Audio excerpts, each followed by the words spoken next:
Ladies and gentlemen, we're about to begin the funeral service. We ask if you have a cell phone or pager, if you could turn it to the silent mode. Officiating is Rabbi Eichenstein.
I was asked by Shandel to speak for her. The words that I'm about to say are Shandel's thoughts, her husband for her father. When I tried to come up with one phrase from the Torah or from Tefillah, I keep getting one phrase at the forefront of my mind when I envision my father and his twinkling soft hazel eyes and his smile and his chuckle. Ezehu Usher Hasameach Bechelko. My father did not run after money. He ran away from it. All his life, he wanted to live a peaceful, simple life surrounded by family. His values were Torah, Tefillah, and honesty above all, Shem Tov. He was happy. He loved my mother fiercely. I had the beautiful, exquisite privilege to have front row seats to a love like no other. I recently read the Sefer and all of the Midrashim on Eshetz Chayil, but I could have written the book myself because my mother, soll sein gesund to 120 years, was the epitome of an Eshetz Chayil. I still have so much to learn from my wonderful tzaddikus of a mother. My father, was so rich in things that didn't translate into money. He has the best wife, a wife he deserved. He became frum as a teenager, and his father made the home kosher for my dad, who had lost his own mother at a young age. My father taught me at a young age by example and not just words, the inyan of kibbud av v'eim.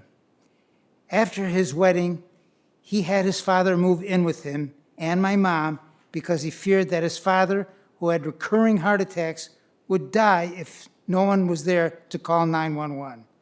So I had the benefit of having Zadie Fisher live with us until he passed when I was 4. I learned so many Torah foundations from my perfect parents, more so than any classroom. I will do my best, Dad, to continue instilling these values in my boys and grandchildren. My father had the love of his grandsons and one great-grandson this past Rosh Chodesh Elul. This past Rosh Chodesh Elul, he walked down the aisle at our mayor's wedding. He made me so happy as he was already so frail. My father always pushed himself for simcha. That's what mattered to him the most. When he and my mother came to Eretz Yisrael for Pesach or Sukkot, he didn't need to go on day trips. He would always say, I just want to sit with all of you, look at you all, talk with you all. That's all I need and want. Plus dessert, of course, for those who knew him well. Dad, you never wanted any attention or a fuss. You stuck to that mantra with so many people traveling to say their final goodbyes, me on my way on January 6th, Ellie on his way, and Phyllis and Malky on their way from Colorado, Mayor on his way. You made sure to stick to please no fuss. I beg you from my shmuli, the boys, please be mochel us for not giving you enough attention, for not calling daily. Please, you were everything to me, the best father any daughter could ever wish for. We as a family would also like to thank my dear cousin David and Peril, who have been at my side like siblings and children to my parents. The only visitor allowed was David, and you took care of my dad as if he was your own. Our gratitude is endless. To Yuri and Jessica, thank you for being at our sides for all the crazy details that allowed us to feel so loved for and taken care of to get us here today. To Chevra Hatzalah for all the countless visits you made during my father's illness these past 6 weeks, and a special shout out to Kenny Landsman, a familiar face to my dad. You always managed to get a smile and laugh during his most painful times. To Sruli Matzliach for being a pillar of strength behind the scenes and taking all my calls at random hours from Israel. To our friends who are like family, to the Miralises, we knew we could call you for anything at any hour, and to Mandy and Ellie Bachrach for taking care of me on my flight home to Chicago and for opening your home for us to stay. To the Ranana community of Kehilat Lev Ranana and Lebede Kehila for taking care of my kids at home, for taking care of my kids at home and in Israel while I am here. Achron Chaviv. To a tzaddik who walks among us humbly, we are forever in awe of your chesed and dedication. Rav Yitzchak Wolf, Rav Aaron Wolf, I'm sorry, wrote Yitzchak. You are a hero, and my father's face lit up when he heard you on the phone or when you visited me time and again. May the community know no more sorrow. May my father be a Melis Yosher for all the Cholim in Klal Yisrael. I'd just like to add a few words of my own, as long as I'm up here. Short few words, it'll take less than a couple of minutes. The Gemara in Brachas, Daf Lamed Gimel Lamed Beis, tells us, B'makam sheba'alei tshuva omdim ein tzadikim gemurim yochlan la'amod. Where Baalei Tshuva stand, even the most completely righteous tzadikim cannot stand. I was always in awe of my friend Marshall, Moshe Tzvi ben Yehuda Leib HaLevi. Raised in a non-observant home, he became observant entirely on his own initiative. Not because it was ingrained in him, not out of habit or rote observance, as is so often the case with those of us who were raised in observant homes. He used to tell me that he chose to be observant because he believed it was the right way to live. A Maimon through and through. I met Marshall over 60 years ago, before either of us were married. He had just returned from spending several months at Yeshivas Itri in Israel. While there, he met and became friends with my friend, Rabbi Tzvi Block, an old friend of mine from my years and tells. When Marshall decided to return to Chicago, Tzvi told him to contact me, despite not knowing my phone number or address. As it happened, we both davened in the same shul, Lev Sameach, in Hollywood Park, where we lived at the time. One Friday night, he saw me there and asked me if I knew someone named Herschel Miralis. I told him that was me. We remained friends ever since. Both of us married shortly thereafter. Annie and I were actually instrumental in Marshall and Andy meeting each other. Marshall and I also learned together every Shabbos for many years, along with our mutual friend A.B. Silverstein. Our families became fast friends. Marshall was an idealist, a clear thinker and an ish emes, a seeker of truth. He could not tolerate hypocrisy. He railed against the occasional chilul Hashem that occurred when a frum Jew was caught doing wrong, yet he never wavered in his commitment to Yiddishkeit. Marshall and Yabad L'chaim Tov Maruchim, his wife Andy, lived a pure and simple life. He never sought great wealth, ever eschewing opportunities to attain it in business. He chose instead a life dedicated to Torah and mitzvos, and above all, he was Sameach Bechelko. Their beautiful daughter, Shandel, is a true Bas Yisrael, whose remarkable strength carries her family through both good times and bad, never complaining, always optimistic, constantly expressing the most positive attitude under all circumstances. Surely this reflects the chinuch she received at home. Marshall was a big part of my life. He and Andy were our neighbors, just living a short walk from our home. I cannot believe he is gone. I will miss him. Bila hamavos lanetzach v'nagav dima me'al kol panim.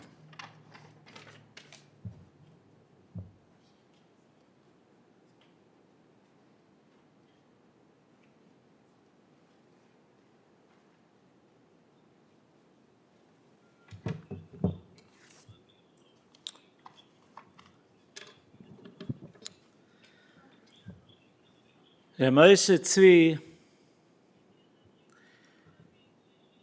is a pillar in the Besmerdish that we were zeiche to have for over 50 years. Now, there are those that go through different stages, and they change from time to time. However, a ish yashar ve'emes stays the same from beginning to end. The Rab Tzerov said, how much chachma does it take to be a tam, to be simple? Especially in today's day and age, that there's so much out there, so much information, so many different delusions, so many different ideas from different types of people. To stay simple and yasher and emistic is a big chachma. Reb Moshe Tzvi, whenever we spoke to him, he was always on the ball, to the point, and clear. He knew what had to be done, had to be said, and without fanfare did the right thing.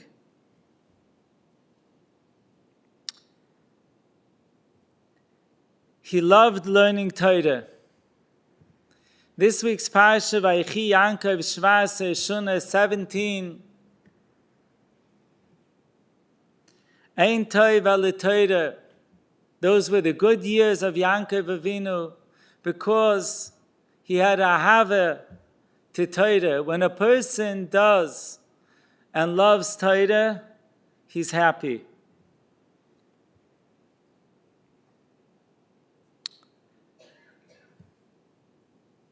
Chazal tell us, Parsha zu stuma.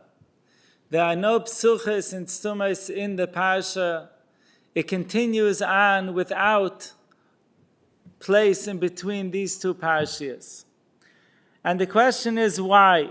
Rashi tells us, when Klal Yisrael went into Galus, difficult times, it seemed to be closed, not open, stuma.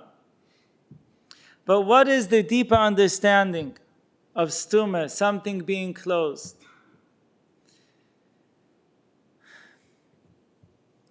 Chazal tell us that the reason why there are spaces in between each and every parasha is to think deeper, to think and to think and to think. There are certain times in our life, and usually it's like that we have to be mizbainen, we have to think deeper, we have to think longer about different things. However, when it gets dark, when difficult things happen, that's not the time to think and think and think. It's the time to continue on with emunah pshuta, without thinking. Not being mizbainen, but continuing on to do what the right thing is and to believe that what Hashem does is the right thing. Reb Moshe Tzvi understood things very well. However, he never questioned. He never questioned. He had emunah pshuta. And that went together with his special and devoted wife, Eishes Chayil, that he was devoted to her and she was devoted to him. In easier times, in more difficult times, it was the same. The devotion, caring for one each other was something beautiful to see and something to learn.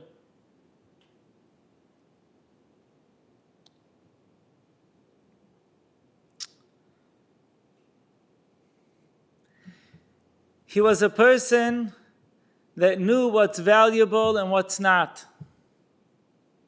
He didn't get distorted by looking for different things that he might not have had and not being happy because of that. He was a Eze Asha Samer Bechelkai, and he had with what to be happy when he was ready to look and see what he has. His beautiful family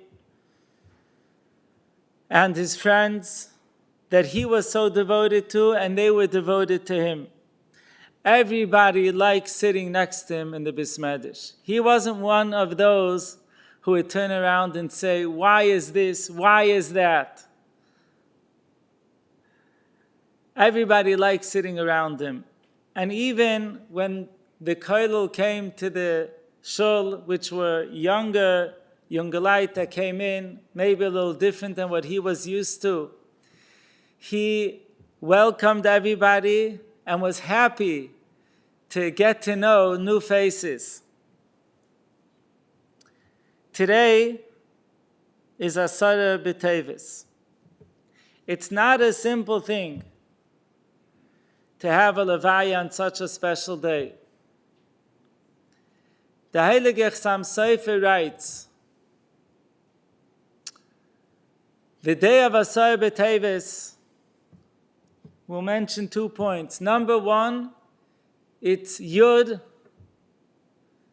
the 10th day of the 10th month, which is Mirames of a Yud, which means to be a Yid. Moshe Tzvi was a Yid, as a Yid is supposed to be. Maybe somebody would call him a Pushet Yid, but as we mentioned before, the Rav Tzadok said you need a lot of Chachma to be a Pushet Yid. It's not so simple to be a simple Yid. He was a Yid. What the Torah said is the right thing, that's what he wanted to do. And he had no Havim in it to do anything different. He loved being in Eretz Yisrael. With such simcha, he would talk about going there, and he felt so happy when he was there. Rashi tells us on the pasuk, Tamim tia im Hashem elikecha, Hisalech imay b'tmimis v'al tachka achra asides v'chol ma she'yover elecha kabel b'tmimis. I think this defines a Moshe Tzvi. He was a tamim tia im Hashem elikecha. He didn't ask questions, he accepted everything, and he devoted himself entirely to be to the Rebbeinu Shloilem. Va'az tia imay ilechelkai ulenachlasai. He was a devoted parent to his family and to all of his friends. Being a Erlich Yid all of these years, and in years where it wasn't always so simple and push it to be an Erlich Yid, now is the time going up to Shemayim where the Rebbeinu Shalom will show him all of his efforts, day in, day out, of doing the right thing, every single thing that he did. And he didn't let things go by easily. When it was difficult, he went to shul, maybe a closer shul. But he went, he didn't let things deter him, that he should say, it's too hard for me, I can't do it. Now is when you get schar for each and every step that you took, each and every pasuk of Chumash, Blat Gemara that you learned, each and every good deed that you did for another person, a spouse, a child, his children and grandchildren that were so dear to him. The Chassam Sofer writes that on Asar B'Teves, each and every year, the Beis Din Shel Meila comes together again and is done. Should the Beis Hamikdash be built again or not? And therefore the Chassam Sofer says that if Asar B'Teves falls out on Shabbos, we would have to fast on Shabbos. A Udam Kusher that is Nifter is Kisreif as Beis Elokeinu. It's as if there is a Churban Beis Hamikdash. And therefore, there's no more appropriate time to ask Sir Moshe Tzvi, as he was a Udam Kusher, on the day of Asura B'Teves, he should go up to the Beis Din Shel Meila, and he should ask the Rebbeinu Shloilem to bring about the Gula Shleima and the Binyan Beis Hamikdash that we're waiting for, all of the tzaris and the difficulties and the hester panim that there is in the world that is only intensifying itself as time goes on, is a sign of being closer and closer to the time when Mashiach Tzidkenu will come about and the Beis Hamikdash will be built in Yetz Hashem. Moshe Tzvi Shabi Amei L'Tziosha, for his chashuva wife that was so devoted to him all of these years, 56 years if I'm not mistaken, and to his family that he cared for and he loved for so much, and be'ikar to bring about the Gula Shleima that will be with the Bias Mashiach Tzidkenu and the Binyan Beis Hamikdash v'mheira v'yameinu amen.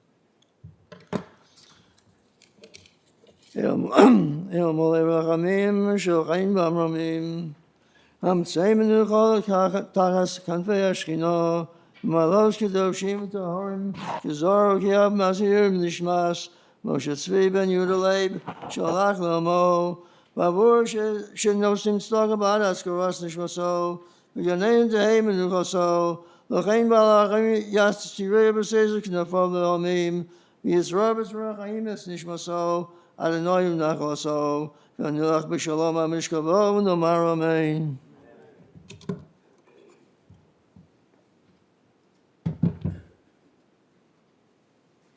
This includes a funeral in the chapel. The interment will take place at Waldheim Cemetery. For those who will be driving to the cemetery, we'll be lining up in a parking lot. We ask that you have your headlights and hazard lights on while in procession and drive as close as safety permits to the vehicle in front of you. The family will be sitting Shiva at the Fisher residence, 6304 Sacramento Avenue, today from when they come back from the cemetery till 2 o'clock, and then 2 to 4 and 7 to 9 p.m. And today only, Shandel will not be there during today's hours. And then the rest of the week will be 10 to 2, 2 to 4, and 7 to 9. If we can have everyone please rise, the grandsons and nephews come forward, act as pallbearers. And once we have left the chapel, we ask everybody to go immediately to their vehicles.